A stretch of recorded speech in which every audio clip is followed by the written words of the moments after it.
ध्येयः सदा सवितृमण्डलमध्यवर्ती नारायणः सरसिजासनसन्निविष्टः केयूरवान् मकरकुण्डलवान्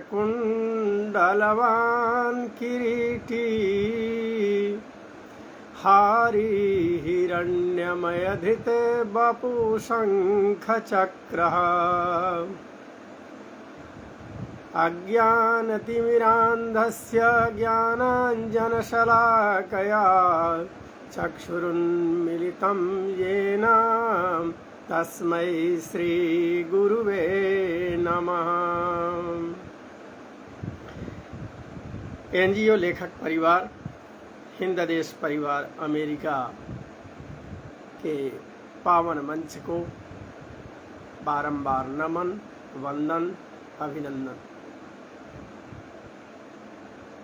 आप सभी का आत्मीय सहयोग, आपकी आत्मीय प्रेरणा और ईश्वर की कृपा के माध्यम से आज यह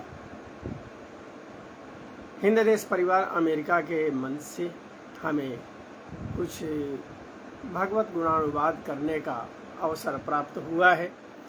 इसके लिए हम सबसे पहले इस मंच के प्रति आभार व्यक्त करते हैं।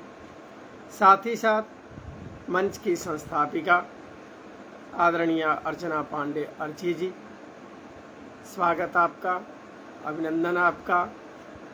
आपने बहुत सुंदर कार्यक्रम का आयोजन किया है।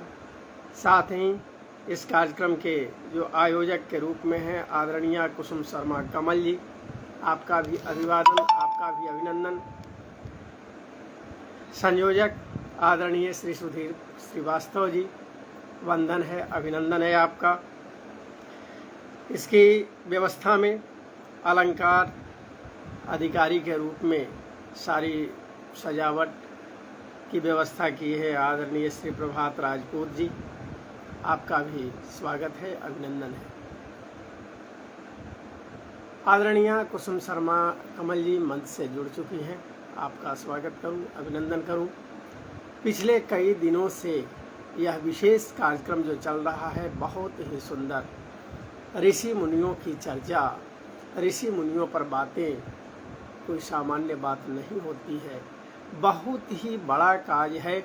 और इस कार्य के लिए आपने जो लोगों को प्रेरित किया है वह स्तुत्य है, वंदनीय है। हमारा देश भारतवर्ष वेदों का देश रहा है, हमारा देश भारतवर्ष ऋषि मुनियों का देश रहा है। और उस स्थल पर जहाँ ऋषि मुनियों का स्थान रहा हो, ये कई दिनों तक उनकी चर्चा, सप्तर्षियों की चर्चा वास्तव में एक बहुत ही अभूतपूर्व कार्य है। हम भारत की धरती के बारे में जरा सा ध्यान दें। आती है बात, वेदों का यह देश हमारा, वेदों का यह देश हमारा, सुंदर स्वर्ग समान है। इसकी नदियों में अमृत है, कण कण में भगवान है। इसकी नदियों में अमृत है, कण कण में भगवान है। यही प्रथम ब्रह्मा ने आकर सृष्टि का निर्माण किया। यही प्रथम ब्रह्मा ने आकर सृष्टि का निर्माण किया। अपने बल पौरुष से उसने, आदरणीय जितने भी लोग जुड़ रहे हैं आप सभी का स्वागत है, अभिनंदन है। हम जहाँ तक देख पा रहे हैं आदरणीय कुसुम शर्मा कमल जी, भक्तजनों के जुड़ने की संख्या अभी कम हो पा रही है और हमारा आग्रह होगा, निवेदन होगा कि बहुत ही सुंदर चर्चा चल रही है। आज का जो विषय है यह विषय तो और भी क्लिष्ट विषय है, गूढ़ विषय है। आज जो हमें अवसर प्रदान किया गया है मंच के माध्यम से, यह सप्तर्षियों में गौतम ऋषि के गुणानुवाद करने का अवसर प्राप्त हुआ है। आप सभी जुड़े, आप सभी से यह वंदना है।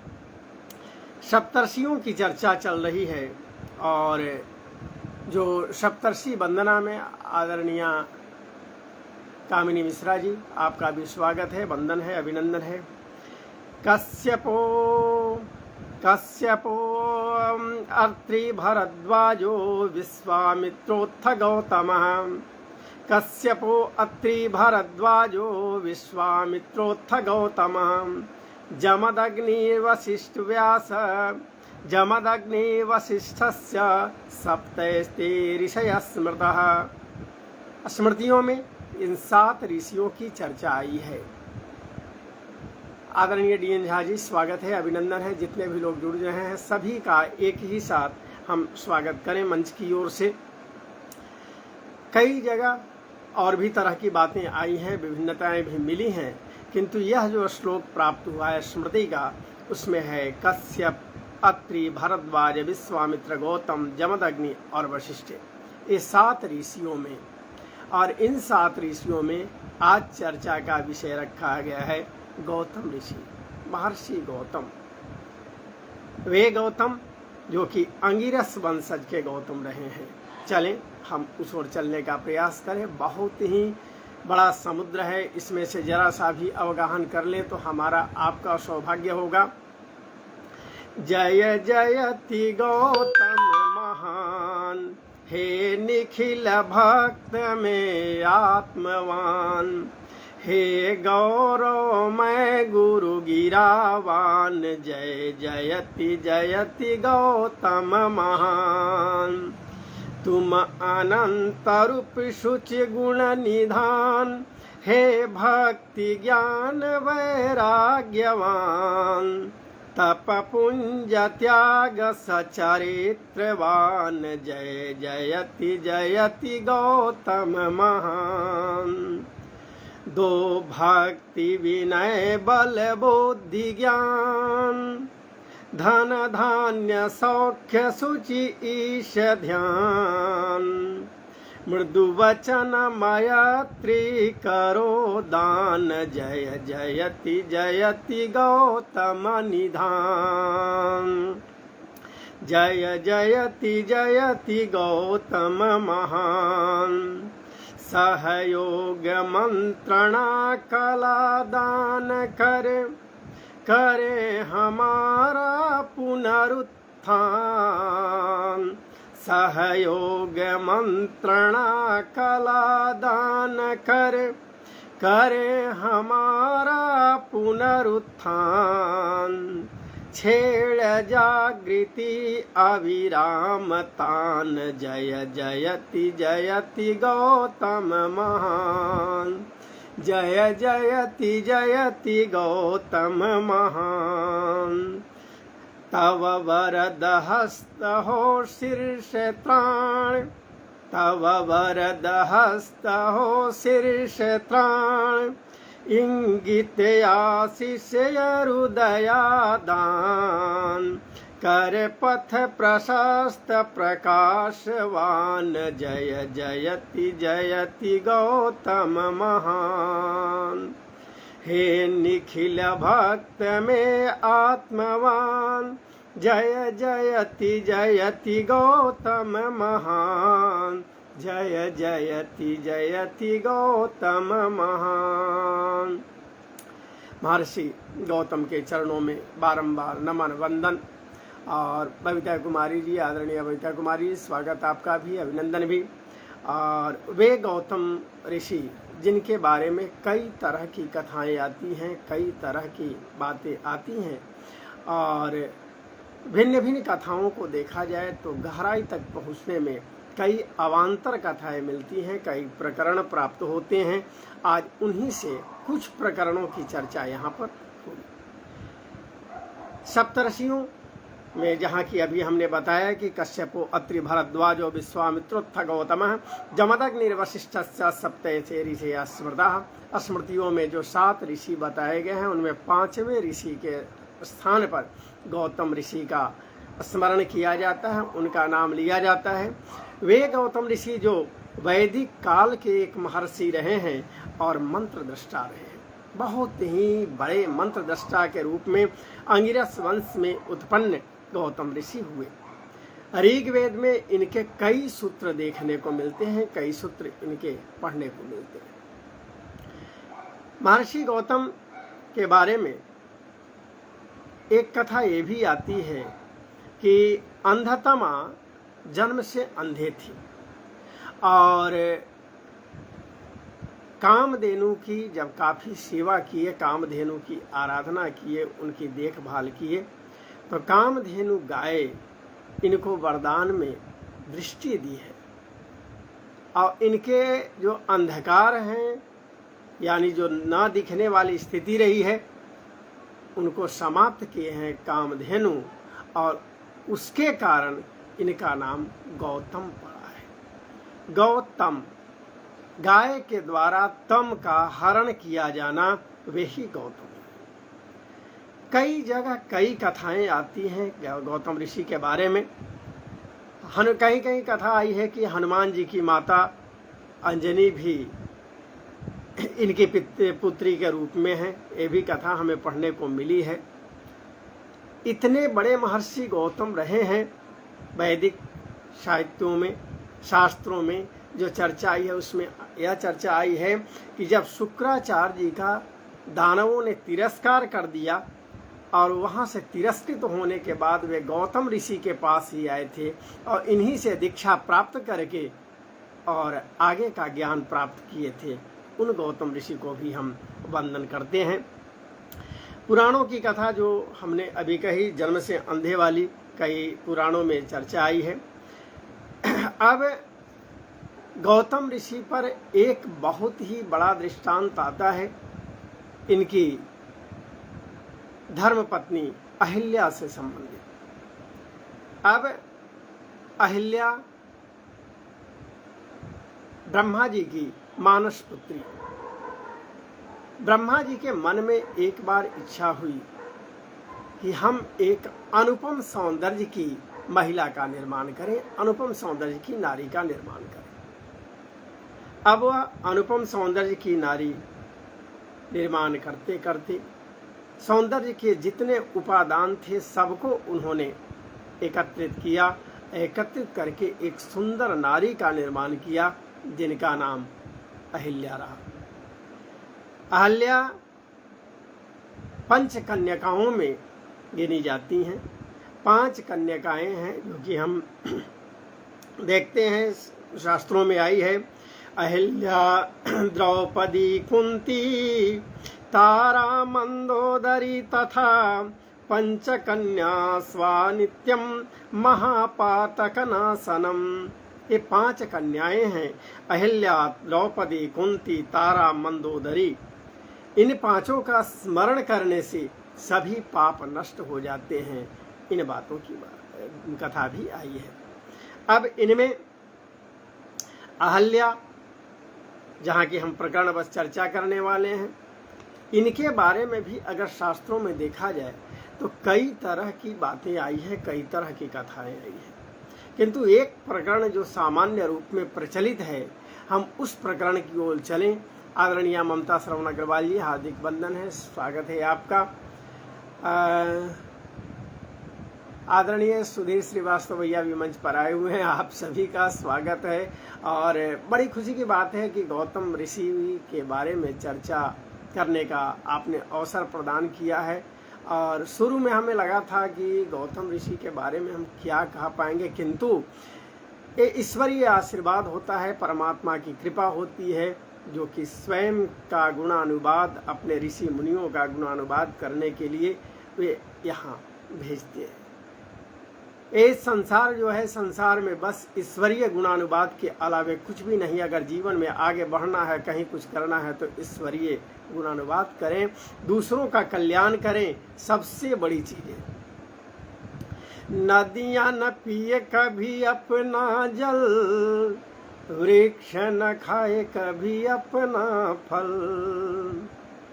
नदियां न पिए कभी अपना जल, वृक्ष न खाए कभी अपना फल, अपने तन का मन का धन का दूजे को दे दे जो दान है, वो सच्चा इंसान है, इस धरती पर भगवान है। वो सच्चा इंसान है, इस धरती पर भगवान है। नदियाँ न पिए कभी अपना जल, वृक्ष न खाए कभी अपना फल, अपने तन का मन का धन का दूजे को दे दे जो दान है, वो सच्चा इंसान है, इस धरती का भगवान है। लोगों में आत्मीयता की जागृति पैदा करे, लोगों में ईश्वर के प्रति एक लगाव का समर्पण कराए, यह जो कार्य करे सबसे बड़ी बात। और हिंद देश परिवार अमेरिका ने इस पटल पर इस तरह के विशेष कार्यक्रम का आयोजन कराया है, हम इसका वंदन करते हैं। और पुनः चले वहीं गौतम ऋषि की धर्मपत्नी अहिल्या की कथा के चर्चा में थे। ब्रह्मा जी के मन में हुआ था कि हम एक बहुत ही सौंदर्यमयी नारी का निर्माण करें, और तब ब्रह्मा जी ने सौंदर्य के विविध उपादानों को इकट्ठा करके एक बहुत ही सुंदर नारी का निर्माण किया, और उसका नाम रखा उन्होंने अहिल्या। अब अहिल्या को रखा कहाँ जाए, तो उस समय गौतम ऋषि की तपश्चर्या साधना की बहुत ही चर्चा थी। सभी लोग जानते थे कि बहुत बड़े साधक तपस्वी गौतम ऋषि हुए। ब्रह्मा जी ने अहिल्या को गौतम ऋषि के पास देखभाल के लिए रखा, और गौतम ऋषि जी ने अहिल्या को कई वर्षों तक अपनी देखभाल में रखा है। और जब अहिल्या बड़ी हुई है तो ब्रह्मा जी उनको सौंपने के लिए गौतम ऋषि पहुँचे कि अब आप अपनी मानस पुत्री अहिल्या को स्वीकार करें। ब्रह्मा जी प्रसन्न होकर के और गौतम ऋषि से अहिल्या का विवाह करते हैं। एक कथा प्रकरण यहाँ भी। और देवराज इंद्र जब अहिल्या को देखे थे, उसके बाद अहिल्या के प्रति उनका काफी लगाव हो गया था। एक जो सामान्य कथा प्रचलित है इस प्रकरण के, मैं वहीं पर चल रहा हूँ, जबकि अलग अलग स्थानों पर कथा में भिन्नता है, तो वहाँ भी ध्यान रखना होगा, किंतु समय अभाव में हम सामान्य कथा की ओर चले। वे देवराज इंद्र के मन में हो चुका था कि हम अहिल्या को कैसे ग्रहण करें। बहुत प्रयास किया था उन्होंने कि अहिल्या से मेरा विवाह हो जाए, लेकिन ब्रह्मा जी ने स्वीकार नहीं किया था, और अहिल्या का विवाह गौतम ऋषि से ही हुआ। अब गौतम ऋषि के साथ जब अहिल्या रहने लगी, उस समय देवराज इंद्र के मन में यह बात फटकी कि हम किस तरह से अहिल्या के साथ अपना कुछ समय व्यतीत करें। पता करने लगे। इसके लिए उन्होंने चंद्रमा का भी सहयोग लिया, चंद्रदेव का भी सहयोग लिया। पता कर लिया उन्होंने, जानकारी मिली कि ब्रह्म मुहूर्त में गौतम ऋषि गंगा स्नान को जाते हैं, और फिर गंगा स्नान के बाद कुछ देर के बाद वहां से लौटते हैं चंद्रमा का साथ लेकर के। और देवराज इंद्र पहुंच गए गौतम ऋषि के आश्रम में। वे देवराज इंद्र जिन्हें एक नारी के प्रति इस तरह का लगाव हुआ, जबकि एक कथा प्रसंग के अनुसार अहिल्या पूर्णतः पतिव्रत धर्म का पालन करने वाली साध्वी नारी के रूप में आई है। लेकिन इंद्र, जब कई बार इस तरह की कथाएं आती हैं कि इंद्र को भय बन जाता है कि हमारा कोई कुछ ग्रहण कर लेगा, कोई हर लेगा, हम कैसे दें। श्रृंगार शतक में एक श्लोक आया है मत्ते भकुम्भदलने भुवि सन्ति शूरा केचित् प्रचण्ड मृगराजवधेऽपि दक्षः किन्तु ब्रवीमि बलिनां पुरतः प्रसह्य कंदर्पदर्पदलने विरला मनुष्यः मत्ते भकुम्भदलने भुवि सन्ति शूरः। मत वाले हाथी के क्रोध को भी रोकने में हम सक्षम हो सकते हैं, वीर सक्षम हो सकते हैं।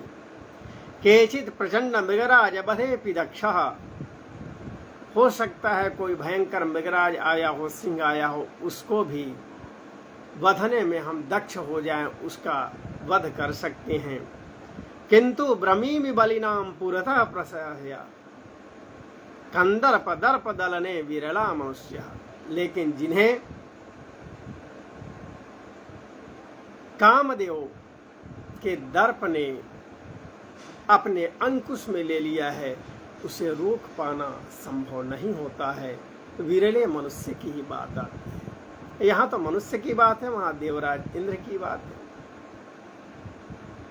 यहाँ साहित्य प्रकरण में देखा जाए तो उर्वशी में दिनकर ने इसी तरह की बातों को लिखा।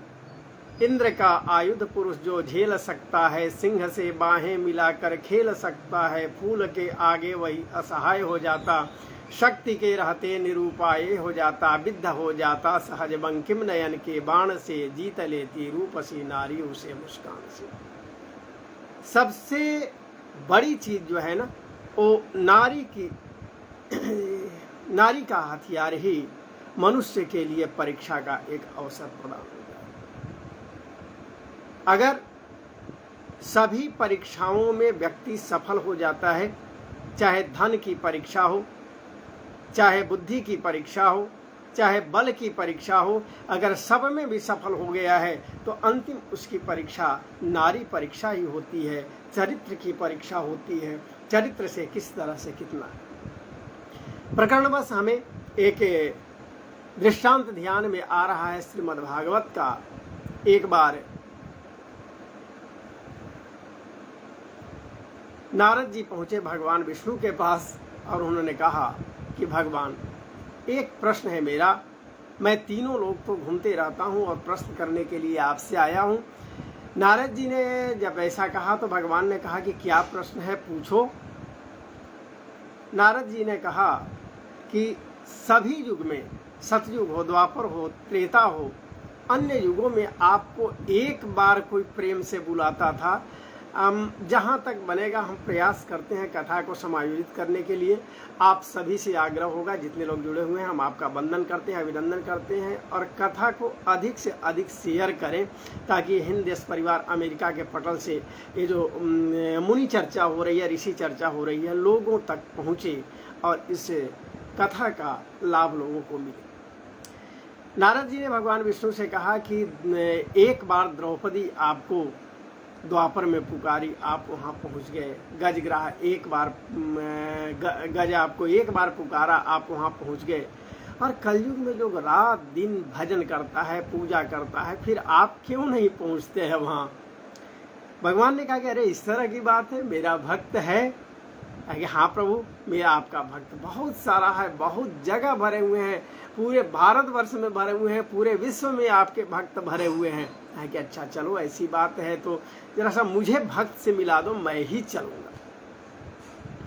उन्होंने कहा कि आप क्यों चलेंगे। कहा कि अरे भक्त से मिलने के लिए मैं परेशान ज्यादा होता हूँ, भक्त मुझसे मिलने के लिए परेशान हो या नहीं, मैं भक्त से मिलने के लिए परेशान होता हूँ, चलो। चल दिए। भगवान ने पूछा नारद कहाँ चलना है। उस समय प्रयागराज का मेला लगा हुआ था। आदरणीय सुनीता गुप्ता जी, हार्दिक स्वागत। प्रयागराज का मेला हुआ था। नारद जी ने कहा कि चला जाए प्रभु, प्रयागराज में ही चला जाए, बहुत से भक्त आए हुए हैं, आपके दूर दूर से भक्त आए हुए हैं और हम भक्तों को आपसे मिलवा देते हैं। चले, प्रयागराज के पास पहुंचे।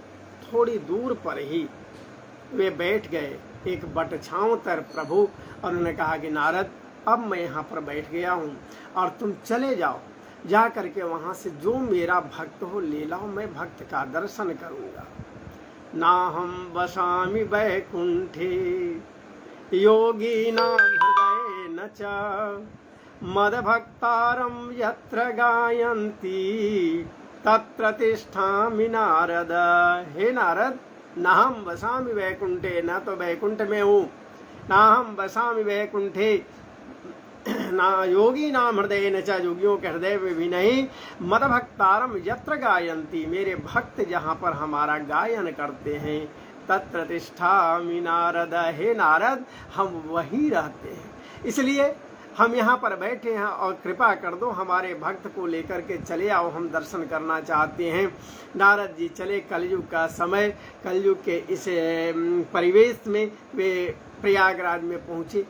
वहाँ पर पहुँचे जहाँ मंदिर में लोग दर्शन के लिए गए हुए थे। वहाँ जा कर के सभी ने कहा कि हे प्रभु, आप दर्शन के लिए आए हुए हैं, जिनके वे प्रभु स्वयं आए हुए हैं, चले थोड़ा सा आगे चल कर के दर्शन कर लें।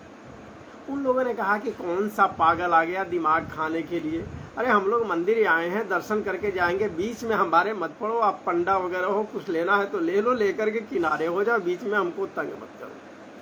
कोई नहीं गए। नारद जी वहाँ से घबराए हुए पहुँचे संगम तट पर, जहाँ की लोग स्नान कर रहे थे। वहाँ पर पहुँच करके उन्होंने प्रार्थना शुरू की कि आप लोग जिनके लिए आए हो यहाँ पर प्रयागराज में, वे स्वयं प्रभु आए हुए हैं, बस 1 किलोमीटर की दूरी पर हैं और चल करके वहाँ पर दर्शन कर लें। लेकर के चले वहाँ से, लेकिन कोई जाने के लिए तैयार ही नहीं हुआ कि अब क्या करें। पहुंच गए स्टेशन पर कि अभी लोग दूर से आ रहे हैं ना प्रयागराज स्टेशन पर। वहां जाकर के उन्होंने लोगों को रुकना शुरू किया। कहा कि क्यों आए हैं आप? उन्होंने कहा कि मैं संगम स्नान करने आया हूं। कहा कि क्यों? कहा कि हम धर्म करने आए हैं। धर्म करने से क्या होगा? हमको परमात्मा का लाभ प्राप्त होगा। नारद जी ने कहा कि जिन परमात्मा के लाभ के लिए यहाँ आए हो, परमात्मा कुछ ही दूर पर बैठे हुए हैं, आप लोग चलिए, हम चल करके और दर्शन करा देते हैं। उन लोगों ने कहा कि ऐसी बात है, ये संभव ही नहीं है। और हमको बड़ी पहले बताया गया था कि प्रयागराज स्टेशन पर जो है ना, सब बहुत ज़्यादा वो पॉकेट मार और ये सब रहते हैं, जरा बच करके रहना। और हम पहुँचे हैं, आप पीछे लग गए हो, आप यहाँ से हट जाओ, नहीं तो हम पुलिस वाले को खबर कर देंगे। कोई उपाय नहीं सूझा। नारद जी वहाँ से भी चले। शाम होने वाली थी, काफ़ी निराश हो गए थे। अंत में पुनः संगम तट पर पहुँचे। वहाँ जा कर के देखे कि कुछ लोग शाम में टहलने के लिए आए हुए हैं। उन लोगों से आग्रह किया कि आप लोग चले, प्रभु का दर्शन कर ले, यहाँ तक टहलने आए हैं तो थोड़ी दूर तक जाने में क्या लगा है। और वे वहाँ से चले। उनमें से 100 आदमी को लेकर के नारद जी चले। बहुत खुश हुए कि 100 आदमी चले आ रहे हैं। थोड़ी थोड़ी संध्या से अब अंधकार की ओर चलते जा रहे हैं। आगे जब बढ़े और वहाँ तो भगवान जो बैठे हुए थे बटछाओं तक, उनके तुरंत दिमाग में वायरलेस फिट था, ध्यान में आ गया कि 100 आदमी लेकर के नारद आ रहा है। तो चले हम वहाँ परीक्षा जरा सा कर लें कि ये हम लोग या हमारे भक्त हैं कि नहीं है। रास्ते में उन्होंने चांदी का ढेर लगवा दिया। 100 लोग जो आ रहे थे देखे कि अरे बाप रे बाप, चांदी का ढेर है, अब यहाँ से क्या आगे जाना। 25 आदमी उसमें से चांदी उठाए और चल दिए। नारद जी ने कहा कि अरे भैया, ये माया है, माया के पीछे मत बढ़ो, इससे किनारे हटो। कहा कि माया है, तुम्हें माया दिखाई दे रहा है, हमें तो चांदी दिखाई दे रही है। और चांदी लेकर के वहाँ से चल दिए। बाकी बचे 75 लेकर के आगे चले। भगवान को खबर हो गई प्रभु को, वे तुरंत वहाँ आगे सोना का ढेर लगा दिए। कहेंगे अरे बाप रे बाप, सोना का ढेर है, अब क्या मिलने वाला है। उसमें से भी 25 आदमी सोना लेकर के चल दिए। शेष बजे 50 आदमी आगे चले। प्रभु ने कहा कि चलो जरा सी एक परीक्षा और हम ले लें, देखें क्या हालत है। आगे हीरे का ढेर लगवा दिए। और तब सबने कहा कि अब हीरा से विशेष हो क्या सकता है। उसमें से सभी लोग हीरे लेकर के चल दिए। नारद जी गिड़गिड़ा रहे हैं, कोई सुनने वाला नहीं। उसमें से 5 आदमी बच गए। उन्होंने कहा कि चलो अब देख लेते हैं जरा सा कि कहना क्या चाहता है, आगे सही में कोई है कि नहीं है। नारद से कहा कि देखो सच बताओ, कोई है तो चलूंगा, नहीं तो फिर बदला ले लूंगा। नारद जी ने कहा कि हम सभी तरह से तैयार हैं, आप चलने के लिए तो तैयार होइए। और 5 चल दिए। नारद जी बहुत खुशी खुशी से चले प्रभु के पास। कि अब प्रभु को कहना नहीं पड़ेगा, हम तो भक्त को लेकर के आ रहे हैं। प्रभु ने अंतिम परीक्षा ली कि चलो जरा सा हम परीक्षा देख ही लेते। रात्रि हो चली थी, अंधकार हो चला था और बीच रास्ते में उन्होंने एक बहुत ही सुंदर नारी को खड़ा कर दिया। माया की बनी हुई नारी खड़ी हो गई, रोने लगी। ये लोग पांचों वहां पहुंचे, कहे कि क्यों रो रही हो? कहा कि मेरा पति भूल गया है, हम दोनों साथ आ रहे थे, वो कहीं रुक गया और हम अकेले पड़ गए हैं। अब एक पांचों जो हैं सो बड़ी चिंतित हुए कि अब अकेली स्त्री तुम यहाँ पर हो। इन लोगों ने कहा कि एक काम करो, घबराओ नहीं, हम बचा लेंगे। कहा कि कैसे बचाओगे तुम भाई? कहा कि हम बचा लेंगे, घबराओ नहीं, हम लोग 5 हैं, 2 यहाँ पर रुकेंगे, इसकी रखवाली करेंगे और 3 जो हैं सो वहाँ जाएंगे, जाके दर्शन करके आएंगे और जब 3 आ जाएंगे 2 फिर दर्शन करेंगे, फिर हम लोग चले जाएंगे। अब ये पांचों में लड़ाई शुरू हो गई कि कौन यहाँ रुकेगा, कौन वहाँ जाएगा। सभी रुकने के लिए तैयार हो गए, जाने के लिए कोई तैयार ही नहीं था। अंत में पांचों लड़ गए कि हम नहीं जाएंगे, हम नहीं जाएंगे, और पांचों उस नारी को लेकर के वापस लौट गए। ये अंतिम परीक्षा थी, चरित्र की परीक्षा थी। सबसे बड़ी कमी यहीं पर दर्शाई जाती है जहाँ की व्यक्ति स्वयं में नहीं रह पाता है।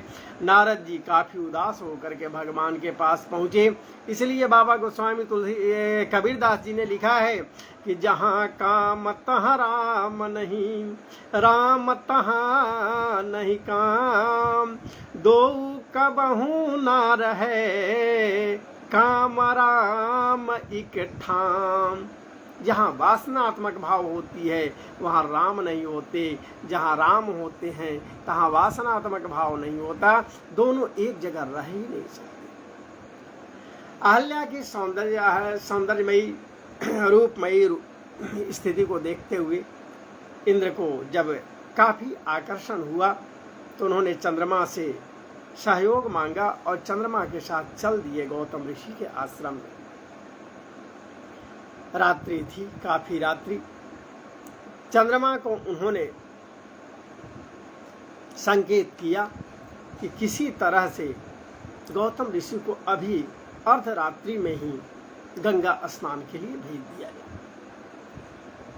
मुर्गे की बांग दी जाती है। कहीं कहीं कथा प्रकरण में चंद्रमा के बारे में आई है कि चंद्रमा ने मुर्गे की बांग दे दी है। कहीं कहीं बात आई है कि स्वयं इंद्र ने ही मुर्गे का बांग दिया। जो भी हो, मुर्गे की बांग दी गई और गौतम ऋषि घबरा करके जगते हैं। जग करके उन्हें लगा कि आज इतना विलम्ब कैसे हो गया, हम काफी सुबह जाते थे और अभी जो है सो मुर्गे ने बांग दे दिया है, अब हमको जाने की बात हो रही है। निकले और तेजी से गंगा तट पर स्नान के लिए चल दिए। आदरणीय रामकरण साहू सजल जी, हार्दिक स्वागत है, मंच पर अभिवादन है। और इधर राजा इंद्रदेव गौतम ऋषि का वेश धारण कर लिए और चंद्रमा को उन्होंने कहा कि देखो चंद्रमा, आप यहाँ पर रखवाली करना दरवाजे पर। गौतम ऋषि जैसे ही आने लगे तो आपका संकेत हमें मिल जाए तो हम समझ जाएंगे कि अब हमको यहाँ से चलना है। चंद्रमा ने देवराज इंद्र की बातों को स्वीकार किया और कहीं कथा आई है कि छत पर, कहीं कथा आई है दरवाजे पर।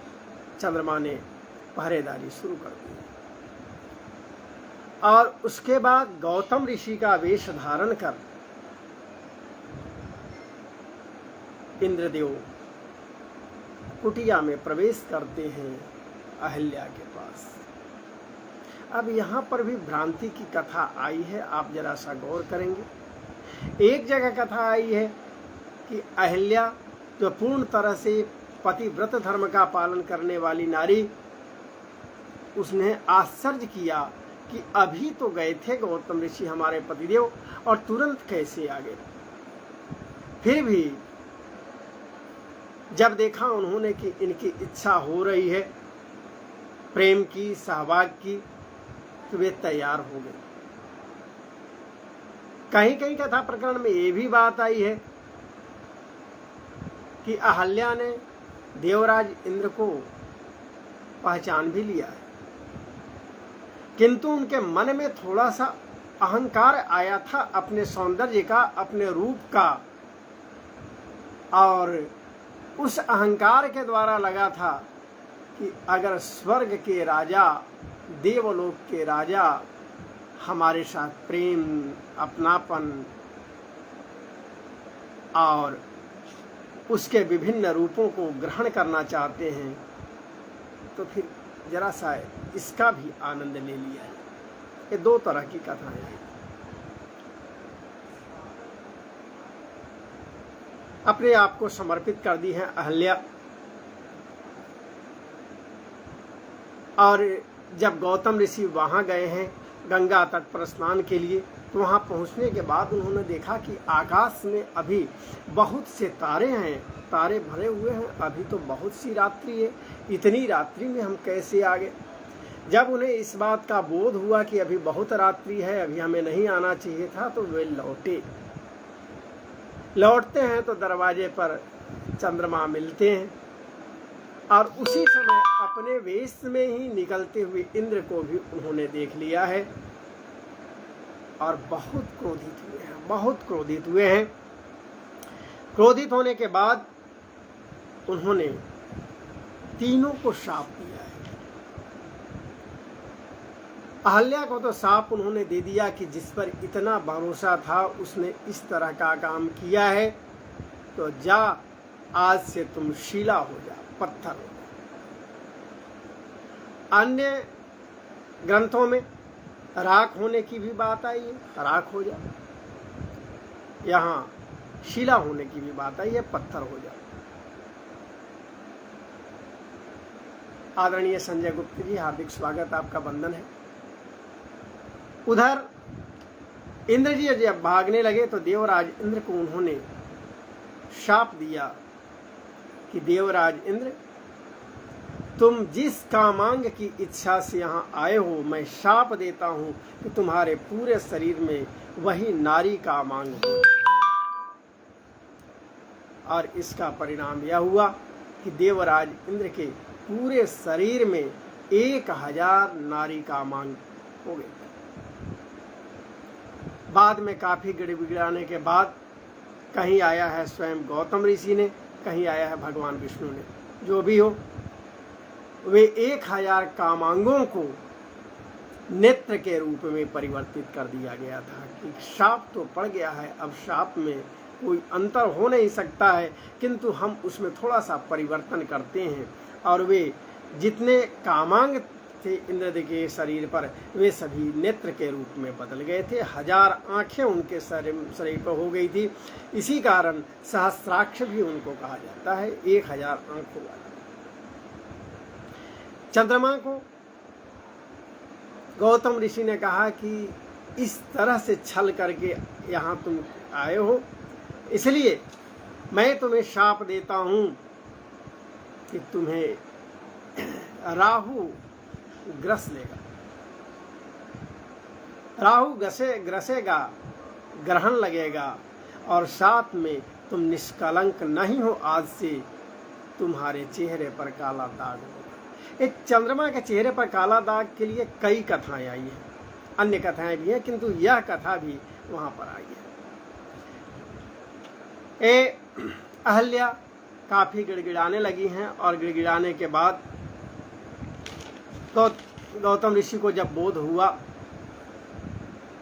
कि अहल्या का कोई दोष नहीं था, अहल्या ने कोई पाप नहीं किया था, निष्पापा थी, तो उन्होंने कहा कि अब तो हम शाप दे चुके हैं, शाप में कोई परिवर्तन हो नहीं सकता है, किंतु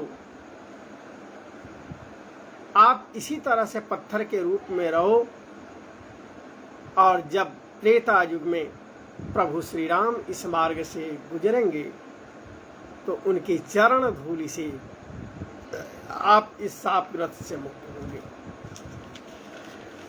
और वही है रामचरितमानस में जब आप आते हैं, रामायण में महर्षि वाल्मीकि ने लिखा है मुनिवेशं सहस्राक्षं विज्ञाय रघुनंदन मतिं चकार दुर्मेधा देवराज कुतूहलात्। अभी जो चर्चा हुई थी सहस्राक्ष के बारे में, उन्होंने अहिल्या पत्थर बनी उसी रास्ते पर दंडक वन का क्षेत्र। और धनुष यज्ञ के प्रकरण में जब प्रभु श्री राम और लक्ष्मण जी विश्वामित्र जी के साथ जा रहे हैं, वहां पर रास्ते में वो शिला दिखाई पड़ती है। आश्रम एक दीख मगमाही खग मृग जीव जंतु तह नाही। पूछा मुनि शिला प्रभु देखी सकल कथा मुनि कहा विशेखी। जब से यह घटना घटी है, जब से यह कथा हुई है, तब से वहाँ बहुत शांति हो गई है, उदासी छा गई है उस कुटिया के आसपास।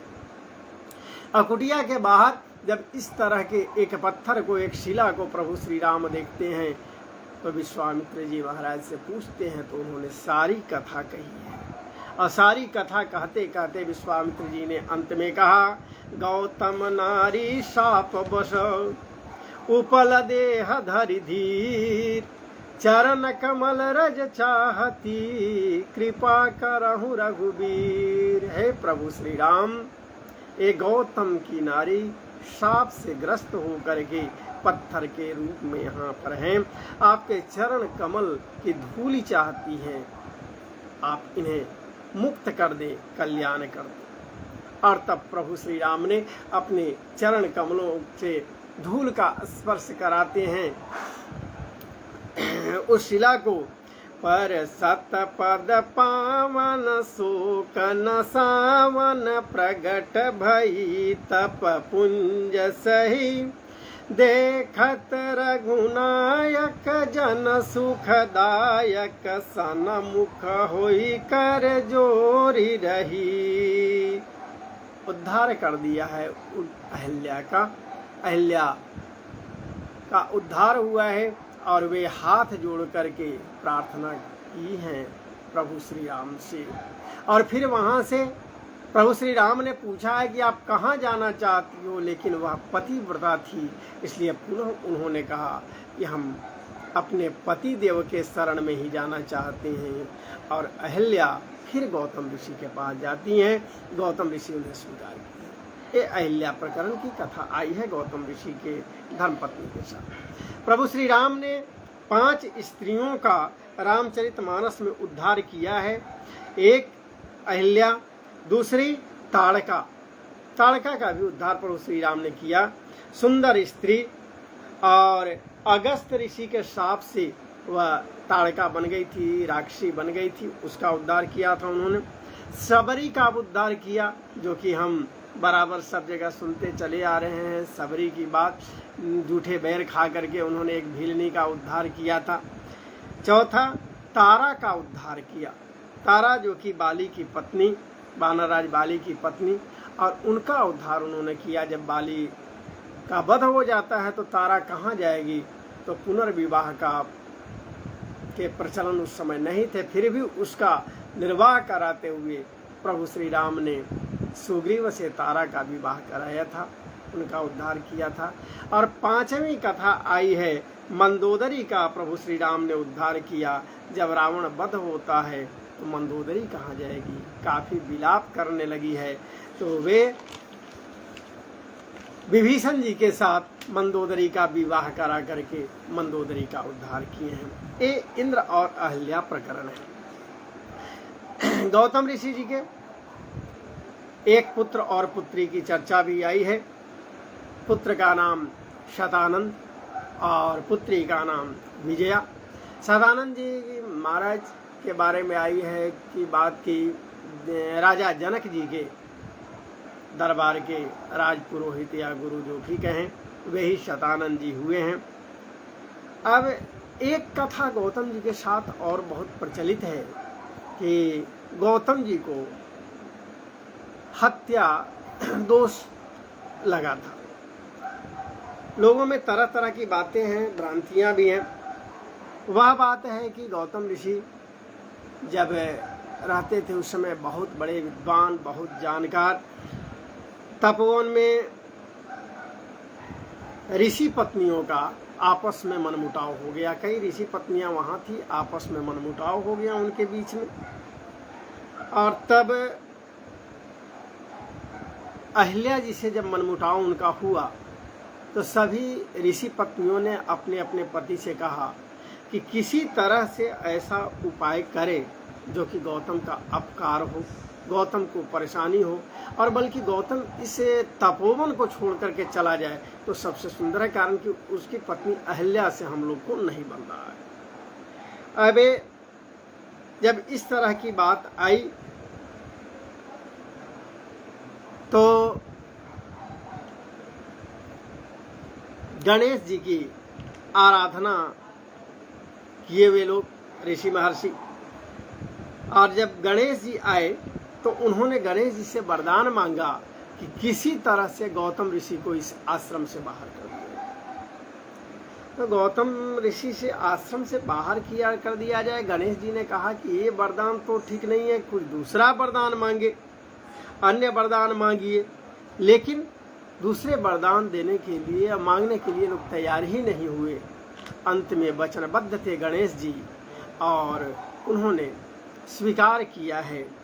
और तब वही जो है सो एक दुर्बल गाय का रूप धारण करके आश्रम के बाहर उनके खेत में जाकर के रहने लगे, दुर्बल गाय के रूप में। कहीं कहीं कथा यह है कि उस दुर्बल गाय के साथ उसका बछड़ा भी। एक दिन ऋषि ने देखा कि यह दुर्बल गाय यहाँ पर है और उससे फसल को कुछ परेशानी भी आ रही है, फसल नष्ट भी हो रही है। तो उन्होंने एक तृण उठा करके, एक तिनका उठा करके उस गाय को आगे बढ़ाने के लिए कोशिश किया, संकेत किया, और जैसे ही तृण उन्होंने उठाया और उस गाय के पास तृण को ले गए, वो गाय वहीं पर स्पर्श होते ही मर गई। तृण का स्पर्श हुआ और दुर्बल गाय वहीं पर मर गई। अब जितने वहाँ के अन्य तपस्वी थे, ब्राह्मण लोग थे, वे सभी वहाँ पहुँचे और पहुँच करके शोर मचाना शुरू कर दिए। ये तो गो हत्या लग गई है, गो हत्या, गौतम को गो हत्या लग गई है और गो हत्यारा को हम लोग के पास नहीं रहना चाहिए। गौतम ऋषि के जीवन से एक बहुत ही मुख्य प्रकरण है। और गो हत्यारा की भर्त्सना करने लगे यह कह करके, और तब वे अहिल्या के साथ वहां से निकल गए हैं। एक कोस दूर जाकर के रहने लगे गौतम ऋषि और अहिल्या। लेकिन वहां भी वे जो अन्य तपस्वी वगैरह थे उन्होंने शुरू किया कि किसी भी गो हत्यारे को धर्म आदि यज्ञादि करने का कोई अधिकार ही नहीं है, इस कारण यहाँ पर कोई आप नहीं रह सकते, आप यहाँ से दूर चले जाइए, यहाँ रहने की जरूरत नहीं है। अब गौतम जी प्रार्थना करने लगे उन तपस्वियों से, उन ब्राह्मणों से कि आप ही लोग हमें उपाय बताएं। अगर हम गो हत्यारा हैं तो इस गो हत्या से हमें मुक्ति का आप ही मार्ग सुझाएं, आप ही हमें उपाय सुझाएं। उन तपस्वियों ने बहुत कड़ी साधना दी है।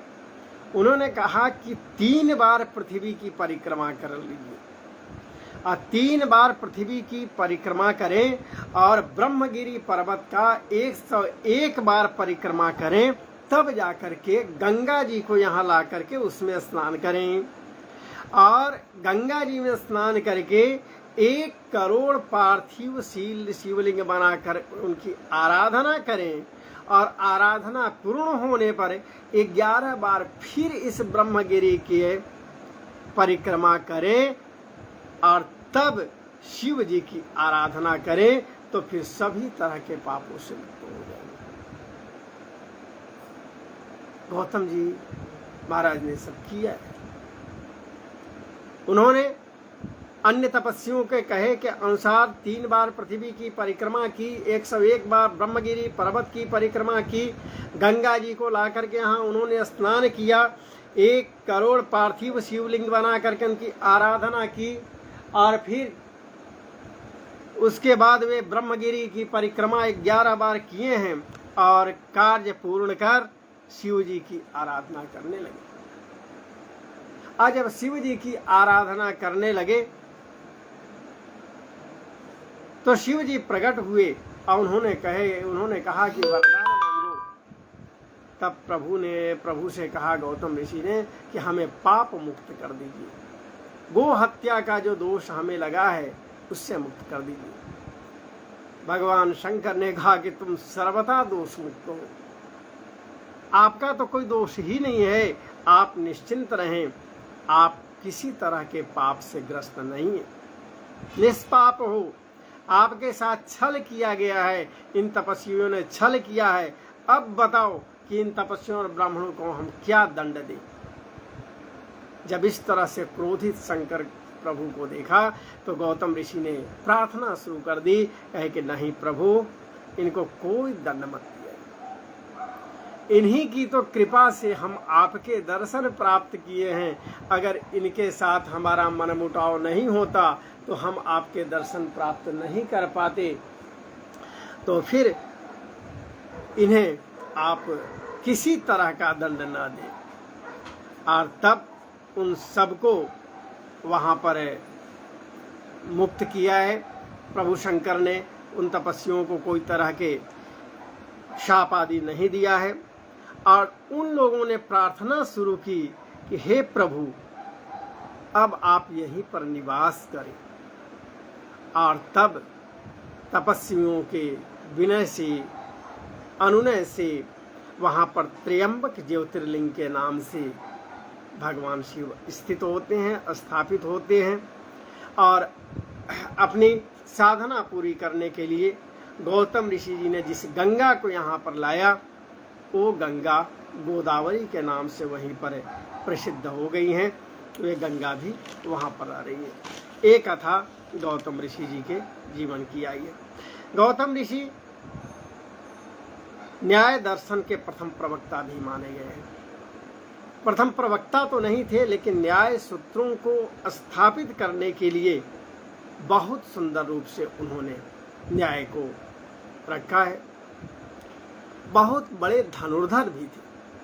अब कहीं कहीं तो कथा ये आई है ना कि इतने बड़े धनुर्धर थे कि जब बाण छोड़ते थे, बैठे समय बिताने के लिए या सीखने के लिए, अपना अभ्यास करने के लिए जब बाण छोड़ते थे, उस समय अहिल्या जाकर के बाण लाती थी। एक बार धूप में खड़े थे, अहिल्या बाण लाने के लिए गई और बाण खोजते खोजते देर हो गई थी, और धूप के कारण, गर्मी के कारण इनके पैर जलने लगे थे।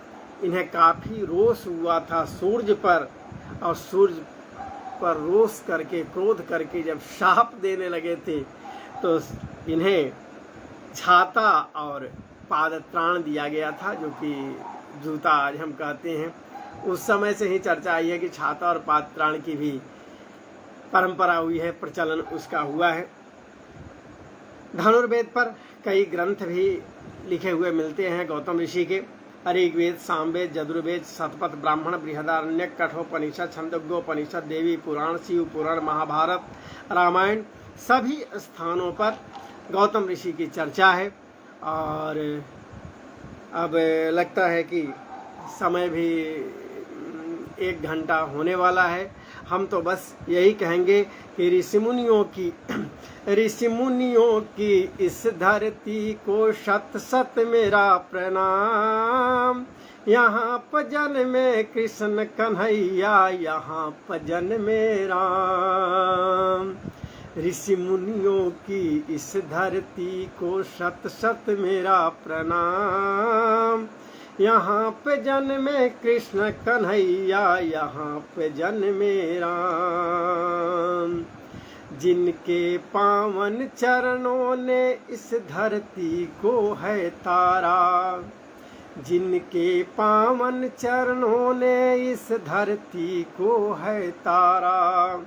प्यारा देश हमारा ये है प्यारा देश हमारा, प्यारा देश हमारा ये है प्यारा देश हमारा। और अब हम समय को ध्यान में रखते हुए एक बार पुनः हिंद देश परिवार इकाई अमेरिका और उससे जुड़े सभी सदस्यों के प्रति आभार व्यक्त करते हैं। और अंत में गौतम ऋषि महर्षि गौतम को आरती समर्पित करते हुए हम विराम लेंगे। ओम जय गौतम त्राता, स्वामी जय गौतम त्राता, मुनि मंडल सिंगारयुत, मुनि मंडल सिंगारयुत श्री गौतम। ओम जय गौतम त्राता, स्वामी जय गौतम त्राता, ऋषिवर पूज्य हमारे मुद मंगल दाता। ओम जय गौतम त्राता, द्विज कुल कमल दिवाकर परम न्यायकारी, स्वामी परम न्यायकारी, जग कल्याण करन हित, जग कल्याण करन हित, न्याय रचो भारी। ओम जय गौतम त्राता, पेपालाद सुत शिष्य आपन आदर समये, वेद शास्त्र दर्शन में, वेद शास्त्र दर्शन में पूर्ण कुशल हुए। ओम जय गौतम त्राता, अनावृष्टि के कारण संकट आन पड़ियो, स्वामी संकट आन पड़ियो, भगवान आप दया करी सबके कष्ट हरियो। ओम जय गौतम त्राता, ऋषिवर अक्षपाद की आरती जो कोई नर गावे, स्वामी जो कोई नर गावे, ऋषि की पूर्ण कृपा से मन वांछित फल पावे। ओम जय गौतम त्राता, ऋषिवर पूज्य हमारे मुद मंगल दाता, मुद मंगल दाता। ओम जय गौतम त्राता। से आप महर्षि गौतम जी के चरणों में बारंबार नमन वंदन, साथ ही साथ मंच के प्रति बहुत बहुत आभार, जो कि आपने इस तरह का कार्यक्रम, इस तरह का अनुष्ठान, दिव्य अनुष्ठान आयोजित किया है। मंच से जुड़े सभी लोगों के प्रति आभार, साथ ही विशेषता आदरणीय श्री सुधीर श्रीवास्तव भैया, आपके प्रति आभार। आपका स्नेह, आपका अपनत्व, आपकी सोच बहुत ही महान सोच है, अद्वितीय सोच है। साथ ही आज के इस एक अकिंचन के द्वारा, शब्दाकिंचन के द्वारा तो दो चार बातें रखने का प्रयास किया गया है महर्षि गौतम जी को समर्पित करते हुए। इसमें जितने भी लोग जुड़े हैं, आपके जुड़ने की संख्या कम रही है, किंतु जितने भी लोग जुड़े हुए हैं हम आपके प्रति आभारी हैं, आप सभी के प्रति आभार व्यक्त करते हैं। इसी के साथ आज कथा इतनी भयो, सुनहु वीर हनुमान, राम लखन सिया जान की, सदा करहु कल्याण। देवता सब आश्रम गए, शंभु गए कैलाश, श्रोता वक्ता जाएंगे हरि दर्शन की आस। पुष्पांजलि अर्पण करऊं, ग्रहण करऊं महाराज, कृपा दृष्टि अवलोकिए सब अपराध विशाल। हरि ओम, हरि ओम।